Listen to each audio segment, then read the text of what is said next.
ಶ್ರೀಗುರುಭ್ಯೋ ನಮಃ. ಹರಿ ಓಂ. ಅಯನೇತು ಮಕರೇ ರಾತ್ರಿ ಸಂಕ್ರಮೇ ಸರ್ವತ್ರ ಪರದಿನಮೇವ ಪುಣ್ಯಂ.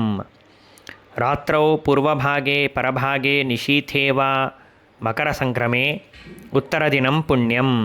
ತತ್ರಾಪಿ ಉತ್ತರದಿನ ಪೂರ್ವಾರ್ಧಂ ಪುಣ್ಯತರಂ.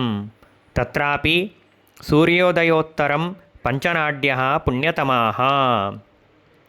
ಈ ರೀತಿಯಾಗಿ ಧರ್ಮಸಿಂಧುವಿನಲ್ಲಿ ಇದೆ.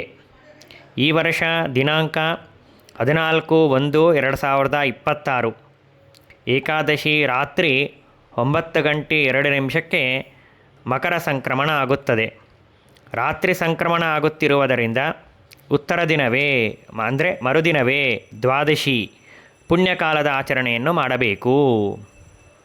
ಉತ್ತರ ದಿನ ಅಂದರೆ ಮರುದಿನ, ದ್ವಾದಶಿ ಇದು ಪುಣ್ಯಕಾಲ. ಉತ್ತರ ದಿನದ ಪೂರ್ವಾರ್ಧ ಅಂದರೆ ದ್ವಾದಶಿಯ ಮಧ್ಯಾಹ್ನದವರೆಗೆ ಪುಣ್ಯತರವಾಗಿರುವಂತಹ ಕಾಲ.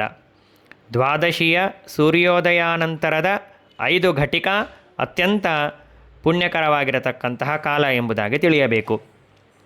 ವೈಷ್ಣವರಾದ ನಾವೆಲ್ಲರೂ ದ್ವಾದಶಿ ಬೇಗನೆ ಪಾರಣೆಯನ್ನು ಮಾಡಲೇಬೇಕು. ಹಾಗಾಗಿ 1 ಮತ್ತು 2 ಪಕ್ಷಗಳು ದ್ವಾದಶಿಯ ದಿನ ಸಾಧ್ಯವಿಲ್ಲ. 3ನೇ ಪಕ್ಷವನ್ನೇ ಮಾಡಬೇಕು. ದ್ವಾದಶಿ ಸೂರ್ಯೋದಯ ಬಂದು 6:59 ಇದೆ. ವಿಜಯಪುರದ ಪ್ರಕಾರ ನಾನು ಹೇಳ್ತಾ ಇರುವಂತಹದ್ದು.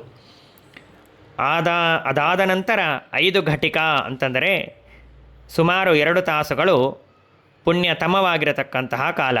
ಅಂದರೆ 8:59 ಪುಣ್ಯತಮವಾಗಿರುವಂತಹ ಕಾಲ ಆಗುತ್ತದೆ.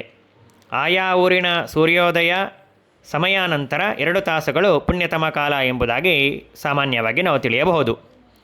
ದಿನಾಂಕ 15/1/2026 ದ್ವಾದಶಿಯ ದಿನ ಬೆಳಿಗ್ಗೆ ಪ್ರತಿ ದ್ವಾದಶಿಯಂತೆ ಸ್ನಾನ ಪೂಜಾದಿಗಳನ್ನು ಮಾಡಲೇಬೇಕು.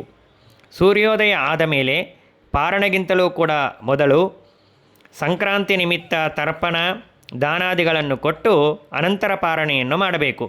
ಶಕ್ತಿ ಇದ್ದವರು ಸೂರ್ಯೋದಯಾನಂತರ ಸಂಕ್ರಮಣ ನಿಮಿತ್ತ ಇನ್ನೊಂದು ಸ್ನಾನವನ್ನು ಮಾಡಬೇಕು. ಅನಂತರ ತರ್ಪಣಾದಿಗಳನ್ನು ಕೊಡಬೇಕು. 2ನೇ ಸ್ನಾನ ಮಾಡಲು ಸಾಧ್ಯ ಇಲ್ಲದೇ ಇದ್ದವರು ಬೆಳಿಗ್ಗೆ ಸ್ನಾನ ಮಾಡುವಾಗಲೇ ಮಕರ ಸಂಕ್ರಮಣ ನಿಮಿತ್ತ ಸ್ನಾನಂ ಕರಿಷ್ಯೆ ಎಂಬುದಾಗಿ ಸಂಕಲ್ಪವನ್ನು ಮಾಡಿ ಸ್ನಾನ ಮಾಡಿದರೂ ಕೂಡ ಸಾಕು. ಹರಯೇ ನಮಃ. ಮಧ್ವೇಶಾರ್ಪಣಮಸ್ತು. ಶ್ರೀಕೃಷ್ಣಾರ್ಪಣಮಸ್ತು.